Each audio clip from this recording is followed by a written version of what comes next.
Hi friends, welcome to my channel. ఈరోజు special recipe వచ్చేసి eggless rava cake. ఎప్పుడూ మైదా పిండితోనే కాకుండా ఒకసారి బొంబాయి రవ్వతో ఈ కేక్ని చేసి చూడండి, చాలా బాగుంటుంది. ఎంతో టేస్టీగా ఇంకా ఇంట్లోనే ఉండే ఇంగ్రీడియంట్స్తో చాలా సింపుల్గా అయిపోయే ఈ కేక్ని ఎలా చేసుకోవాలో చూసేద్దాం. ముందుగా మిక్సీ జార్లో 1 కప్పు బొంబాయి రవ్వ వేసుకోవాలి.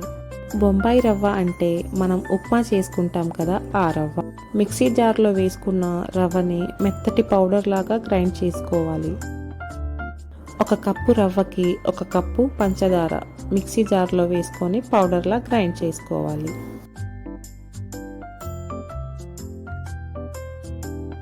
గ్రైండ్ చేసి పెట్టుకున్న రవ్వని ఇంకా పంచదారని ఒక బౌల్లో వేసుకోవాలి. ఇప్పుడు ఇందులోకి 1 tea spoon baking powder, 1/2 tea spoon baking soda, 2 tea స్పూన్ల మైదా పిండి వేసుకొని కలుపుకోవాలి. ఇప్పుడు ఇందులోకి మనం ఏ కప్పుతో అయితే రవ్వ వేసుకున్నామో ఆ కప్పుతో 1/2 కప్ ఆయిల్, 1/2 కప్ పెరుగు వేసుకొని కలుపుకోవాలి. మనం ఎప్పుడైనా కేక్ కోసం పిండి కలిపేటప్పుడు ఇలా కట్ అండ్ ఫోల్డ్ మెథడ్లోనే కలుపుకోవాలి. ఇలా కట్ అండ్ ఫోల్డ్ మెథడ్లో కలుపుకున్న తర్వాత 1/2 కప్పు పాలు వేసుకొని ఇలా మళ్ళీ కట్ అండ్ ఫోల్డ్ మెథడ్లోనే కలుపుకోవాలి. ఇప్పుడు ఇందులోకి 2 టీ స్పూన్ల custard powder, 1/2 tea spoon vanilla essence వేసుకొని కలుపుకోవాలి. ఈ కస్టర్డ్ పౌడర్ వేసుకోవడం వల్ల కేక్కి మంచి ఫ్లేవర్ వస్తుంది. ఒకవేళ మీ దగ్గర లేకపోతే స్కిప్ చేసేయండి. ఇలా అన్నీ వేసుకొని కలుపుకున్న తరువాత 1 గంట పాటు పక్కన పెట్టుకోవాలి. కాసేపు ఇలా పక్కన పెట్టుకున్న తరువాత రవ్వ పాలని పీల్చుకొని పిండి మందంగా అయిపోతుంది. కాబట్టి 1/4 కప్పు పాలు పోసుకొని మళ్ళీ కలుపుకోవాలి. చూశారు కదా, పిండి ఇలా ఈ కన్సిస్టెన్సీలో ఉండాలి. ఇప్పుడు ఇందులోకి కొద్దిగా టూటీ ఫ్రూటీలను వేసుకోవాలి. మీ దగ్గర టూటీ ఫ్రూటీలు లేకపోతే డ్రై ఫ్రూట్స్ కూడా వేసుకోవచ్చు. నేను ఇక్కడ 8 ఇంచెస్ కేక్ ప్యాన్ని వాడుతున్నాను. మీ దగ్గర కేక్ ప్యాన్ లేకపోతే ఏదైనా లోతుగా మందంగా ఉండే గిన్నెలో ఇలా ఆయిల్ రాసుకొని బటర్ పేపర్ వేసుకోవాలి. బటర్ పేపర్ లేకపోతే ఆయిల్ రాసుకున్న గిన్నెలో కొద్దిగా మైదా పిండి చల్లుకొని డస్ట్ చేసుకోవాలి. ముందుగా కలిపి పెట్టుకున్న మిశ్రమాన్ని కేక్ ప్యాన్లో వేసుకోవాలి. పైన నుంచి కొద్దిగా టూటీ ఫ్రూటీలను వేసుకోవాలి. టూటీ ఫ్రూటీలకు బదులు డ్రై ఫ్రూట్స్ కూడా వేసుకోవచ్చు. స్టవ్ వెలిగించి మందంగా ఉన్న గిన్నె పెట్టుకొని 5 నిమిషాల పాటు మంటని హై ఫ్లేమ్లో పెట్టుకోవాలి.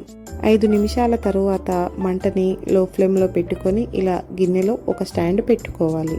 ఇప్పుడు ఈ స్టాండ్ పైన కేక్ ప్యాన్ని పెట్టుకొని మూత పెట్టుకోవాలి. మంటని పూర్తిగా లో ఫ్లేమ్లో పెట్టుకొని 30 నుంచి 35 నిమిషాల వరకు కేక్ని బేక్ చేసుకోవాలి. 35 నిమిషాల తరువాత నైఫ్తో ఇలా కుచ్చి చూసినప్పుడు తడి లేకుండా వస్తే మీ కేక్ చక్కగా బేక్ అయినట్లు. ఇప్పుడు స్టవ్ ఆఫ్ చేసుకొని కేక్ ప్యాన్ని గిన్నెలోంచి బయటికి తీసి పక్కన పెట్టుకోవాలి. వేడిగా ఉన్న కేక్ పైన ఏదైనా తడి క్లాత్ని వేసుకొని 1 నుంచి 2 గంటల పాటు పక్కన పెట్టుకోవాలి. కేక్ పూర్తిగా చల్లారిన తరువాత కేక్ ప్యాన్ నుంచి కేక్ని డిమోల్డ్ చేసుకోవాలి. చాలా సింపుల్గా అయిపోయే ఇంకా ఎంతో టేస్టీగా ఉండే ఈ ఎగ్లెస్ రవ్వ కేక్ని ఎలా చేసుకోవాలో చూశారు కదా. మరి లేట్ చేయకుండా మీరు కూడా ఒకసారి ఈ ఎగ్లెస్ రవ్వ కేక్ని ట్రై చేసి చూడండి. ట్రై చేసి చూశాక కామెంట్ చేయడం మాత్రం మర్చిపోకండి.